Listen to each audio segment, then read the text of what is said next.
சாத்தூர் காராசேவ் முறுக்கச்சி இல்லாமல் தீபாவளி ஸ்நாக்ஸ் பண்ணணுமா? அப்போ கரண்டியில் தேய்ச்சி இந்த காராசேவ் ட்ரை பண்ணுங்க. பூண்டு, தேவையான அளவு உப்பு, தாராளமாக பெருங்காயம், மஞ்சப்பொடி, தண்ணி சேர்த்து பூண்டு திப்பி திப்பியாக இல்லாதபடி நல்லா அரைச்சிக்கோங்க.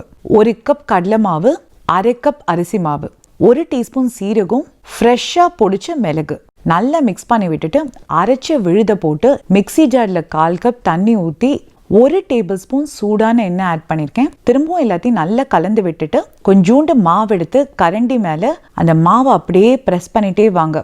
ஒரே இடத்துல ப்ரெஸ் பண்ணுறதுக்கு பதிலாக முடிஞ்ச வரைக்கும் எல்லா இடத்துலையும் ப்ரெஸ் பண்ணிக்கோங்க. அதே மாதிரி பேனில் கீழே விழும்போது ஒரே இடத்துல விடாதபடி எல்லா இடத்துலையும் மூவ் பண்ணிக்கோங்க. ரொம்ப க்ரௌட் பண்ணாதீங்க.